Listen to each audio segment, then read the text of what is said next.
I don't know what I've gotten myself into. I saw something that I shouldn't have, and now I don't know what I want to do. Let me start at the beginning. My mom has always been extremely paranoid, to an extent that some would even call it a mental illness. We must have moved every year or two for my entire childhood, and she never even let me meet any of my relatives. On top of that, she was freaking out anytime I stayed out late, even when I was a teenager.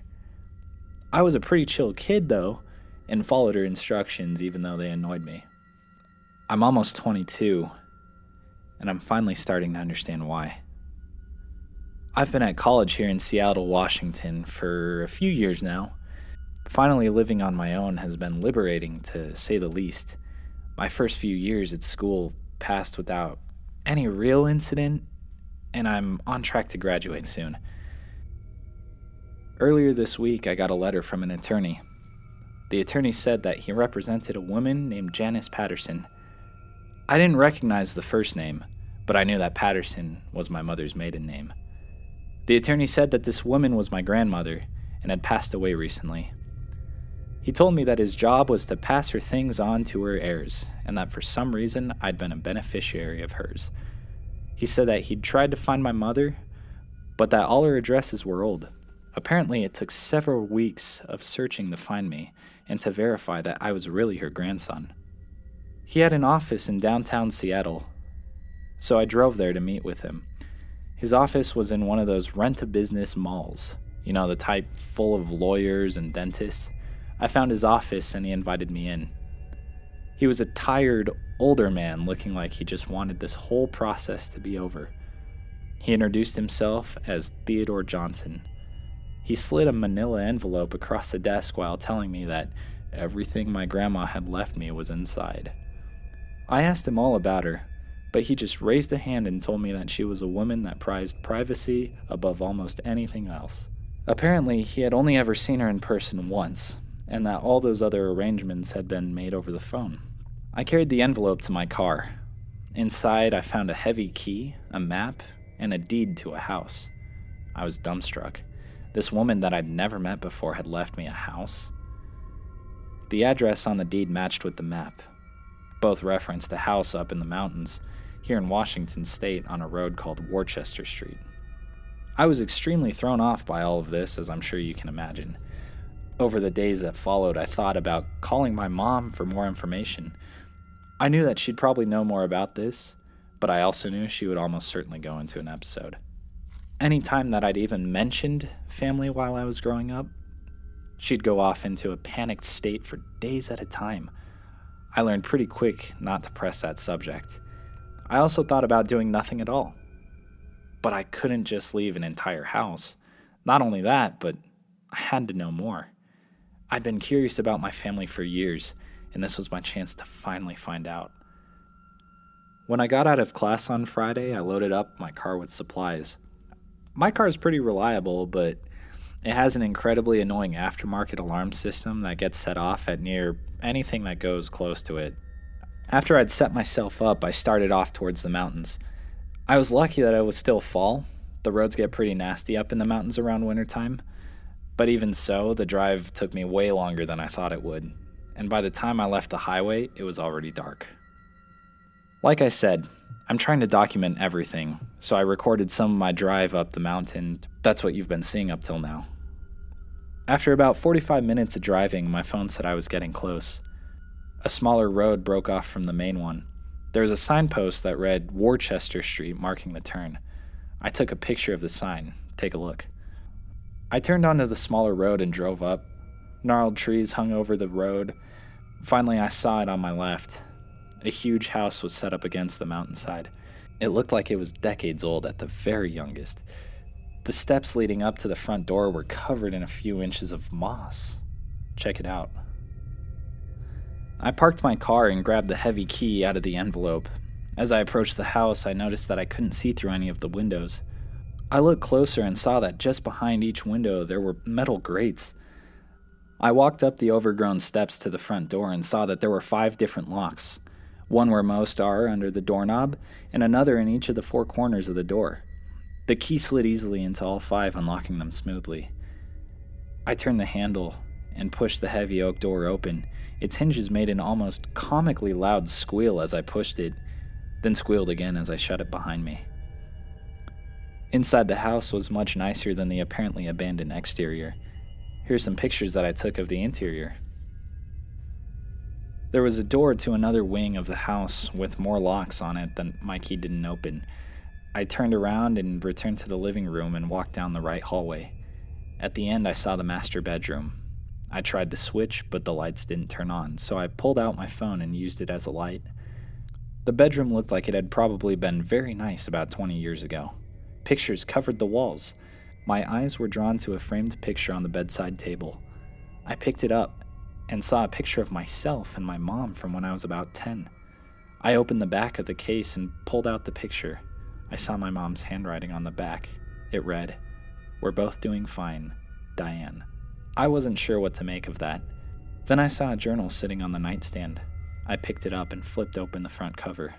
The cover had a list of a few dozen addresses. Most of the names ended in Patterson. Dean Patterson was the first. I raised an eyebrow at that. Dean was my name. Was I named after an uncle? I kept reading. Julie Patterson, Jake Patterson, Diane Patterson. I stopped on that one. That was my mom's name. I traced my finger over and saw the address for a house where we were living when I was 15 or so. The pages of the journal were filled with entries of my grandmother. January 3rd, 2015. Today was quiet. We had no problems. Still no word back from Teddy. I flipped around to different entries in the journal. It was cryptic, referencing things I didn't understand. I gave up and turned to the very last entry in the book. It was dated about a month prior and written in flowing cursive. It said, "The doctors say that I'll be going any day now. Who would have thought that after 70 years of running, what finally gets me is plain old cancer. I need to talk with Teddy to finalize my affairs.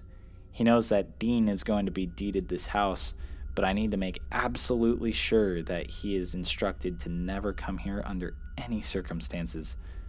I didn't know who Dean was, other than that his was the first name in the list of addresses. I kept reading. Dean knows that he needs to arrange for the demolition or burning of this house.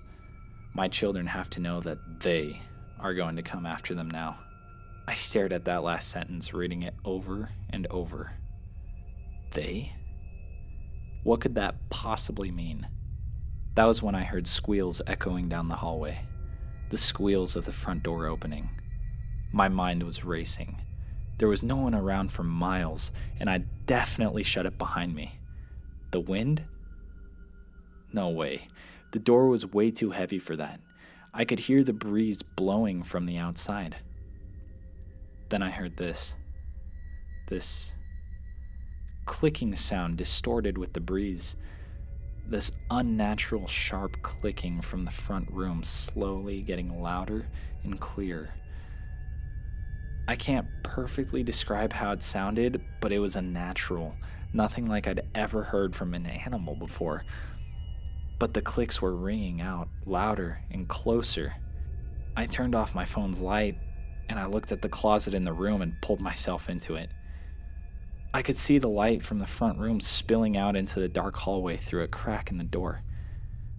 I made no noise, but I opened up the camera app on my phone, just staring at the hallway from the closet.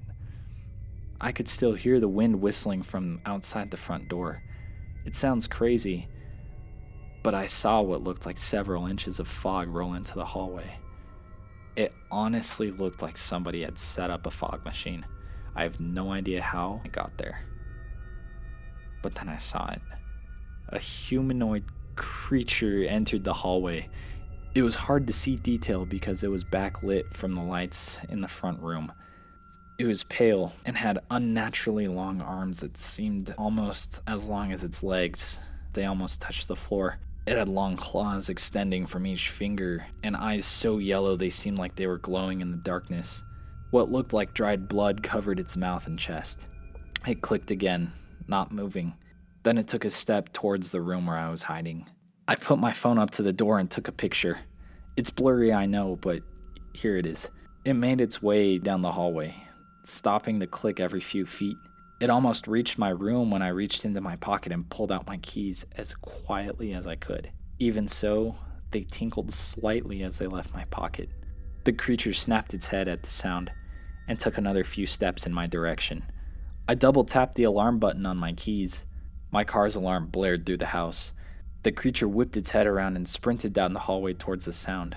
I waited a moment, then tore from the closet and ran down the hall. I sprinted to the front door, slammed it shut, and closed all 5 locks. Soon after that, I heard the clicking from outside the door, and the handle on the door moved, but the locks held. After that, it was quiet again. I spent the rest of the night holding a fire poker, hoping that the house was built to withstand whatever this thing was. When morning came, I opened the door as quietly as I could and ran out to my car. I jumped in it and sped down the road towards the highway. When I made it back to my apartment, I saw these marks on my car's hood.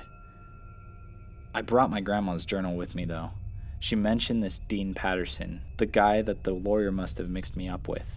I think I need to talk with him and get some answers. If the address I've got here is right, he only lives a few hours away.